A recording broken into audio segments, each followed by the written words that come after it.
OC SI তারা আমার মেয়ের জামাইরে আপনার মোটরসাইকেল মামলা নিয়ে গ্রেফতার করছে। আমরা থেকে টাকা নিছে দাফে দাফে। প্রথম দিন রাত্রে নিছে আপনার 2 লাখ টাকা, দাবি করছে 5 লাখ টাকা। পরে আমরা তো প্রথম দিন রাত্রে 1:30 বাজে ওই সময় দিছি 2 লাখ টাকা সাফরান থানার বাইরে। পরে বলছি যে পরের দিন দিমু, না দেওয়ায় বলছে যে আমার মেয়ের জামাইরে হাত পা ভাঙবো, পেপার পত্রিকা ছবি ছড়াই দিব আমরা টাকা না দিলে। তো তারা তো এগুলা করছে, এই আর কি। আপনাদের সাথে এসআই অঞ্জনে নিছে আর ইমরানের কাছে দিছি। জি না, থানায় আমরা তো ওইখানে থানায় ছিলাম, পরে টাকা ম্যানেজ করে আনছি বাসা থেকে আইনা থানার বাইরে তারা টাকা দিছি। প্রিয় সাংবাদিক বৃন্দ, আসসালামু আলাইকুম। আমি রুবিনা আক্তার রুবি, ডাক্তার ফাতেমা আক্তার রিয়ার মা এবং পোল্যান্ড প্রবাসী নাজমুল ইসলামের শাশুড়ি আজ আপনাদের সম্মুখে উপস্থিত হয়ে সিলেট শাহপুরান থানা পুলিশের ভয়াবহ চাঁদাবাজির বিরুদ্ধে নিম্নলিখিত বিষয় সংবাদ সম্মেলনে আপনাদের মাধ্যমে দেশের জনগণের কাছে তুলে ধরতেছি।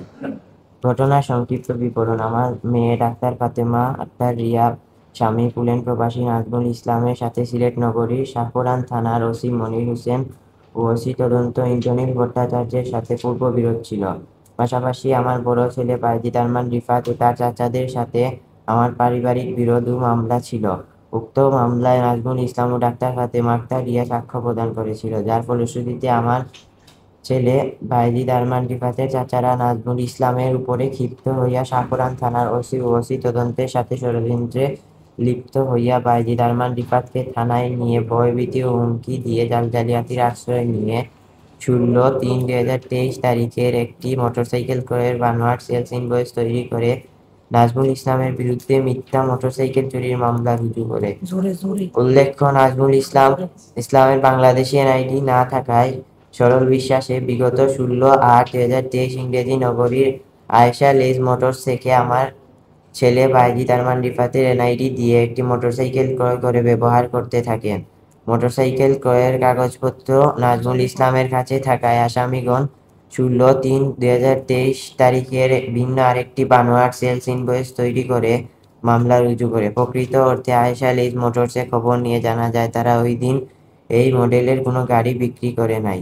এমনকি গাড়িটি আমদানিকারক এসিআই মোটরস লিমিটেডের তথ্য অনুযায়ী আসামিগণ যেই তারিখে গাড়িটির ক্রয়ের তথ্য নাজমুল ইসলামের বিরুদ্ধে করা মামলায় এজাহারে দিয়েছে, এর 3 মাস পরে 23/6/23 ইংরেজি গাড়িটি শোরুমে বিক্রির জন্য এসেছে। অর্থাৎ শোরুমে আসার 3 মাস আগেই তারা ক্রয় করে ফেলেছে।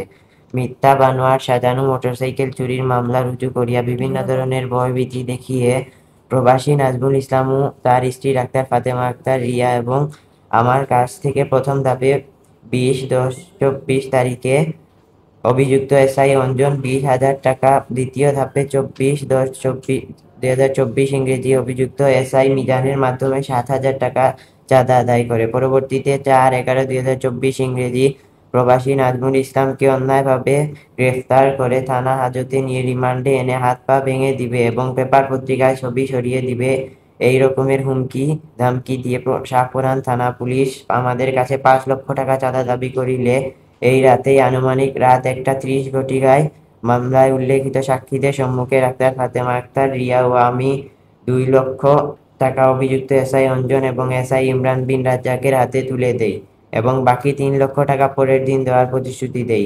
পরের দিন বাকি 3 লক্ষ টাকা না দেওয়ায় অভিযুক্তরা প্রবাসী নাজমুল ইসলামের ছবি পেপার পত্রিকায় ছড়িয়ে দেয়।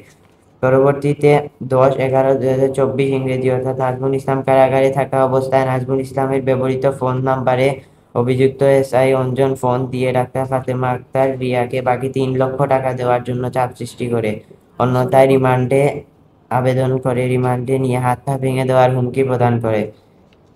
আমরা টাকা দিতে অস্বীকৃতি জানাইলে 11/11/2024 ইংরেজি অভিযুক্ত এসআই অঞ্জন বিজ্ঞ আদালতে নাজমুল ইসলামের রিমান্ড আবেদন করিলে বিজ্ঞ মেট্রোপলিটন ম্যাজিস্ট্রেট জনাব উম্মে হাবিবা উভয় পক্ষের শুনানি শেষে রিমান্ড নামঞ্জুর করেন এবং তিনি তার আদেশে উল্লেখ করেন উক্ত মামলাটি একটি পারিবারিক শত্রুতার বহিঃপ্রকাশ। চাঁদাবাজির প্রমাণস্বরূপ অনেক তথ্য প্রমাণ, ভয়েস রেকর্ডিং ও মেসেজ আমাদের কাছে সংরক্ষিত রয়েছে। আরও উল্লেখযোগ্য বিষয় হলো বিগত 7/1/2025 ইংরেজি বিজ্ঞ মেট্রোপলিটন ম্যাজিস্ট্রেট দ্বিতীয় আদালত জনাব সগির আহমেদ একটি আদেশে বলেছেন উক্ত মোটরসাইকেল চুরির মামলায় জালিয়াতি করে কাগজ দাখিল করা হয়েছে সেটি স্বীকৃত।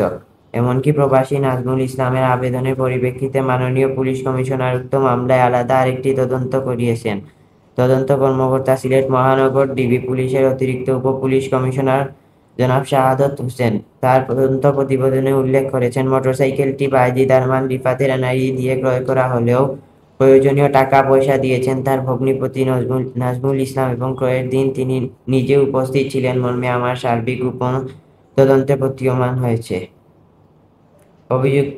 পদক্ষেপ: অভিযুক্ত পুলিশ কর্মকর্তাদের বিরুদ্ধে পুলিশ কমিশনার এমনকি পুলিশ হেডকোয়ার্টার বরাবর অভিযোগ দিয়েও কোনো প্রতিকার না পেয়ে অভিযুক্ত পুলিশ কর্মকর্তাদের বিরুদ্ধে প্রবাসী নাজমুল ইসলাম আদালতে চাঁদাবাজি মামলা করেন।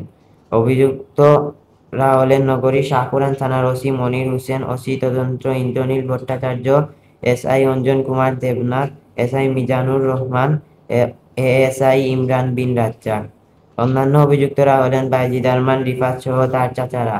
প্রথমে বিজ্ঞ মেট্রোপলিটন ম্যাজিস্ট্রেট আদালত আমার আবেদনটি সিআরপিসি 197 ধারায় রেফারেন্স দিয়ে বলেন, আসামিগণ সরকারি চাকরিজীবী হওয়ায় তাদের বিরুদ্ধে মামলা করতে হলে সরকারি অনুমতি লাগবে বলে আবেদনটি খারিজ করে দিলে এই আদেশকে অবৈধ ঘোষণা করে পুরেন প্রবাসী নাজমুল ইসলাম মাননীয় বিজ্ঞ মহানগর দায়রা আদালতে রিভিশন করিলে বিভাগীয় স্পেশাল জজ আদালতে অধিকতর শুনানি শেষে নিম্ন আদালতের রায়কে রহিত করিয়া মামলাটি আমলে নিয়ে সিআইডি কিংবা পিবিআইকে তদন্তের নির্দেশ দেন। উল্লেখ্য, মামলাটি পুলিশের বিরুদ্ধে হওয়ায় সিলেটের বারের অধিকাংশ আইনজীবী মামলাটি পরিচালনায় অনীহা প্রকাশ করিলে প্রবাসী নাজমুল ইসলাম নিজেই মামলা ড্রাফট করেন, এমনকি নিজেই আদালতে শুনানি ও যুক্তিতর্ক উপস্থাপন করেন। বর্তমানে মামলাটি সিআইডিতে তদন্তাধীন, পাশাপাশি জাতীয় মানবাধিকার কমিশন তদন্ত করিতেছেন। মামলা নং শাহপুরান সিআর 412/2025 ইংরেজি ধারা পেনাল কোড 1860 385, 386, 506, 34 ধারা। দাবিসমূহ: 1. অভিযুক্ত পুলিশ কর্মকর্তাদের সাময়িক চাকরি থেকে বরখাস্ত করে বিভাগীয় তদন্তের ব্যবস্থা করেন। 2. স্বল্প সময়ে মামলাটি পক্ষপাতহীন নিরপেক্ষ তদন্ত করে অভিযুক্তদের আইনের আওতায় নিয়ে আসেন। 3. মামলার বাদী ও পরিবারের নিরাপত্তা নিশ্চিত করেন। সমাপ্তি: মিডিয়ার মাধ্যমে আপনারা উপরোক্ত বিষয়গুলো জনগণের সামনে তুলে ধরে আসামিদের বিচারের আওতায় আনতে সহযোগিতা করেন, যাতে ভবিষ্যতে পুলিশ এইরকম অপকর্ম করতে না পারে এবং সাধারণ মানুষকে হয়রানি, মিথ্যা মামলা, চাঁদাবাজি করে মানবাধিকার লঙ্ঘন করার মতো দুঃসাহস দেখাতে না পারে। ধন্যবাদ। এটি দেয়া